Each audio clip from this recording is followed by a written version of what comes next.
Olá, pessoal, seja bem-vindo ao canal do Instituto Carneiro. Meu nome é Cláudio Carneiro e, como prometido a vocês, nós vamos iniciar uma série de postagens, de vídeos interessantes para vocês. E hoje nós vamos começar com um tema que eu acredito que seja muito interessante para todos nós.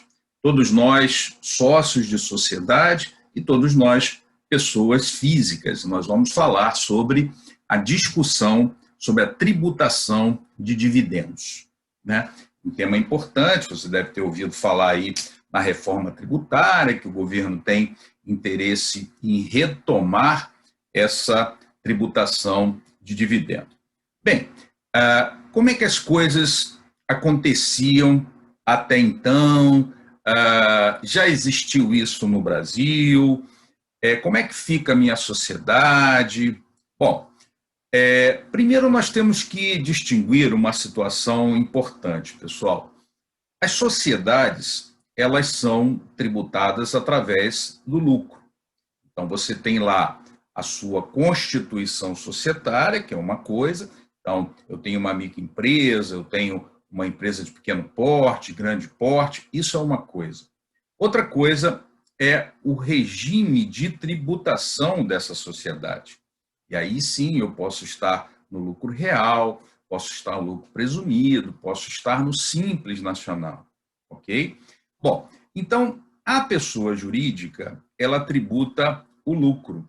Então, quando o sócio de uma sociedade, ele faz a retirada de parte deste lucro obtido pela pessoa jurídica, que já é tributado neste regime de tributação a que eu me referi há pouco, ele retira esses dividendos, então, para a pessoa física do sócio, ele retira esses dividendos sem tributação.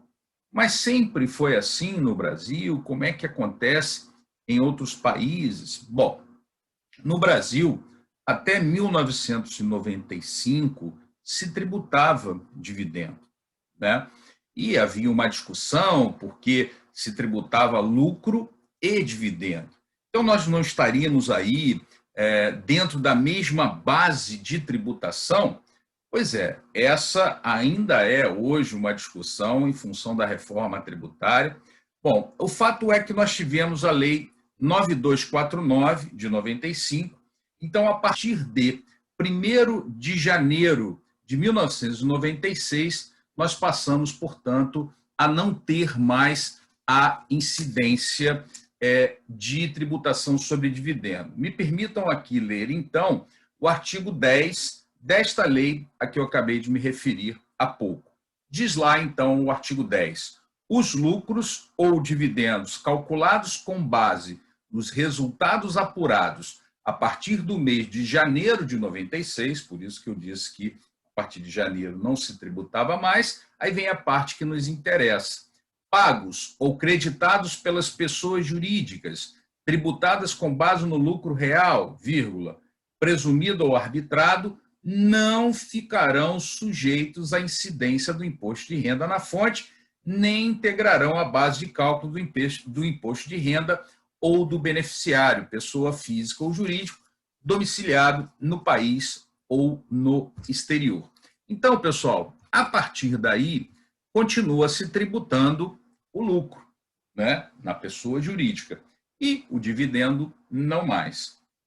Com a reforma tributária, a discussão da reforma tributária, também há, no âmbito do Congresso Nacional, além da própria reforma tributária em si, que vocês, quem está acompanhando sabe que isso aí tem sido uma salada danada, tanto projeto de lei, reforma tributária, se buscava uma reforma no âmbito constitucional, depois se desmembrou isso no âmbito infraconstitucional, e uma briga política muito significativa. Bom, mas o fato é que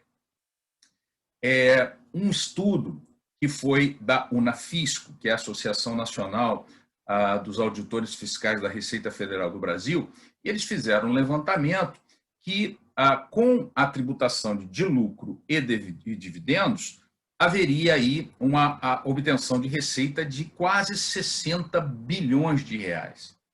Isso seria significativo para o âmbito de uma reforma tributária, onde se pensa em desonerar determinadas atividades, determinados serviços, determinados tributos, né? Então, há que se ter aí, não estou dizendo que sou a favor ou contra, não estou, por enquanto, emitindo a minha opinião. Apenas estou contando para vocês como é que a coisa aconteceu e onde se pretende chegar para que vocês fiquem ligados aí. Então, com a reforma tributária, a desoneração de determinados tributos, em determinadas atividades, serviços, etc., há que se ter uma compensação. E essa compensação viria por algumas formas, entre elas a tributação de dividendo. Eu sei que você vai dizer, poxa, Cláudio, mas isso não é justo, a pessoa jurídica já paga o tributo, então eu, sócio, vou passar a receber menos. Eu, particularmente, pessoal, comungo do entendimento de que estamos melhor sem a tributação de dividendos. Agora, vejam, o dividendo não tem nada a ver com o prolabore que se recebe o sócio. Isso é uma outra confusão que se faz também. Então, dividendo não é prolabore, dividendo não tem nada a ver com ganho de capital, são coisas diferentes, tá? Então, o dividendo nada mais é do que a tributação, se aprovada, né? Esperemos aí que não, mas se aprovado, a tributação de dividendo incidirá sobre a pessoa física do sócio, enquanto que a tributação do lucro incide sobre a pessoa jurídica. Mas, Cláudio, não haveria aí uma bitributação? Por quê? Porque o lucro já estaria sendo tributado e depois o sócio também teria uma parcela de tributação em cima disso e, por conta disso, ele receberia menos ao final? Essa é uma grande discussão, se há ou não essa bitributação. Mas o fato é que muitos países, em muitos países funciona dessa forma. Por exemplo, eu fiz um levantamento aqui, coisa rápida, não vou aqui falar de vários países, mas, por exemplo, nós temos na Irlanda a tributação de 51%. Na Dinamarca, 42%. Esses são os que mais tributam em termos de percentual. E menores, na Grécia, 5%. Esses são dados da OCDE.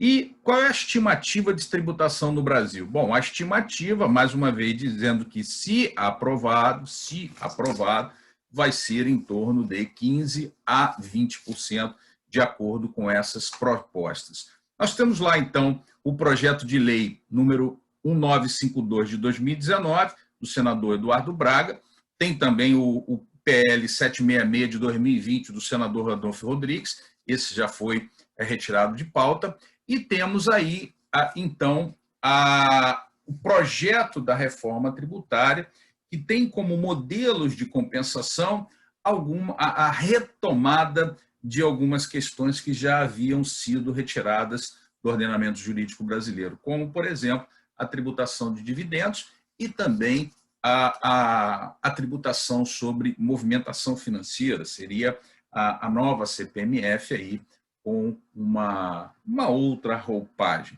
Mas focando, então, essa distinção do que é essa tributação de dividendos. Mas, Cláudio, se eu sou somente pessoa física e não sou sócio de sociedade nenhuma, eu não tenho que me preocupar com essa tributação de dividendo.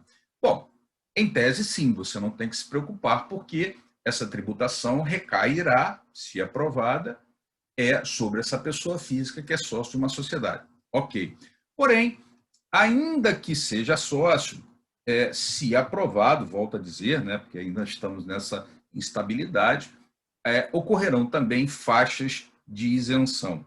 Mas em relação à pessoa física propriamente dita, que não é sócia de nada, o que nós teríamos de interessante aí? Bom, a ideia do governo é fazer um escalonamento do imposto de renda, subir a faixa de isenção. Isso, obviamente, acarretaria uma queda na arrecadação, escalonar essas alíquotas de uma forma em que a progressividade seja melhor distribuída, chegando até uma alíquota de 35%, um escalonamento um pouco mais adequado, porque o escalonamento hoje, você vê, ele vai até 27,5%, então você tem alíquotas muito díspares, né? A coisa deveria ser um pouco mais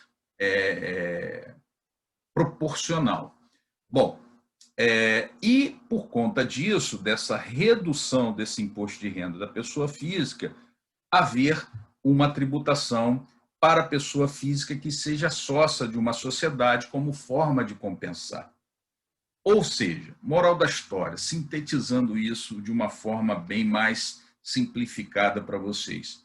Se eu sou apenas uma pessoa física, não sou sócio de nada, não sou sócio de sociedade nenhuma, ok, a depender da minha faixa de remuneração, eu serei beneficiado por essa alteração de imposto de renda no âmbito da incidência da pessoa física. Ok, mas em contrapartida, vai ter uma tributação para quem for sócio de sociedades.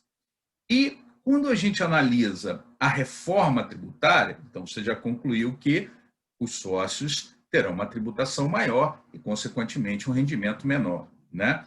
Ok.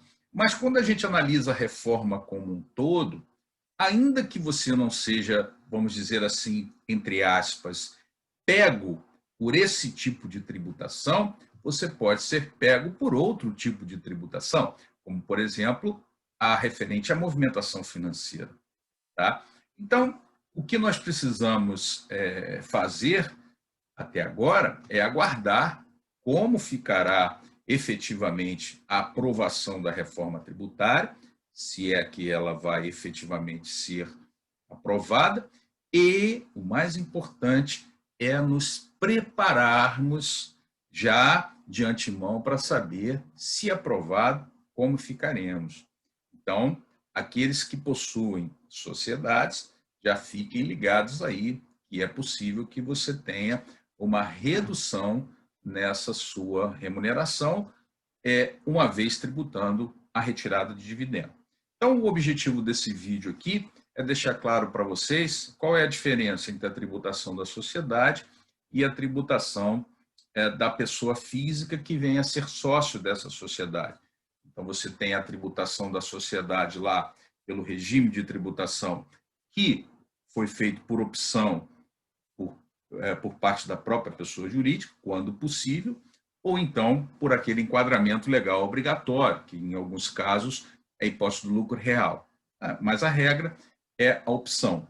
Tá? Então, você tem lá a tributação da pessoa jurídica que tributa o lucro.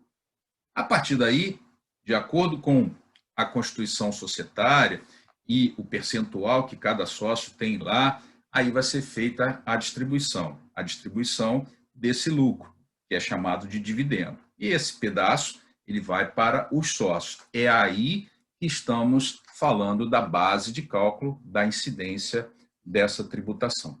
Ok, pessoal? Bom, a ideia não é fazer um vídeo longo, é apenas a gente comentar algumas questões aqui com vocês. Se você gostou desse vídeo, dá um like aí e compartilha com seus amigos para que todos possam tirar suas dúvidas. A gente vai fazer uma série de vídeos, sempre buscando temáticas que sejam interessantes para todos nós. Tá bom? Um forte abraço para vocês e até o próximo.